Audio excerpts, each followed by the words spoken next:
ating lesson overview. Meron po tayong aquarium dyan po sa ating glass. At meron naman po tayo dito po ay para po mga bubbles na gawa po sa PVC. At pwede din po mga tentacles na mga malalaking octopus. At ito po ating mga banner. And for our lesson overview from day 1 to 5, ito po, syempre po dahil na po tayo ay water, ginawa po namin itong parang nasa ilalim po ng dagat. May mga malalaking maliit na isda at meron po mga bubbles. At ito po ating po mga banner from nursery and kinder. At dito po lang po namin ito. At ito po ay para po mga seaweed sa karagatan na kapag sinagi po ay magkakaroon po ng wave. At ito po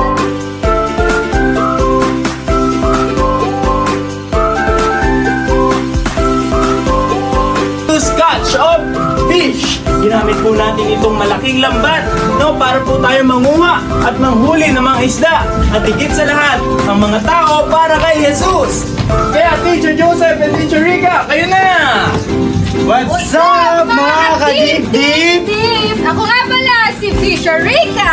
At ako naman si Fisher Joseph. Na kung saan inspire ang ating story sa day 2. Na kung saan ito po ay gawa sa plastic at meron din mga gawa sa paper plate at nag-drawing din at nagpita. Kung saan ito ay malalaman niyo about the story of Baby Moses. Kaya ano pa kanita niyo? Sama na! Diba, Teacher Joseph? Yes, Teacher Rica. At ayan, Go there, divers! I'm Fisher Maki. I am Fisher Tresha. And I'm Fisher Reggie.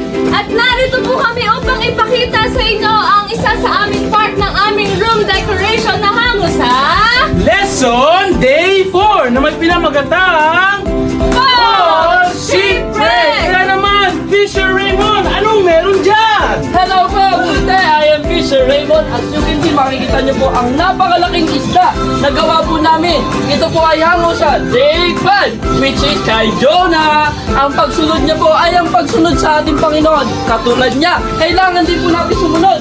Makikita niyo rin po sa gilid ko ay may isang fountain na maliit. Gusto po namin maramdaman o marinig nyo ang isang tubig or tunog ng tubig.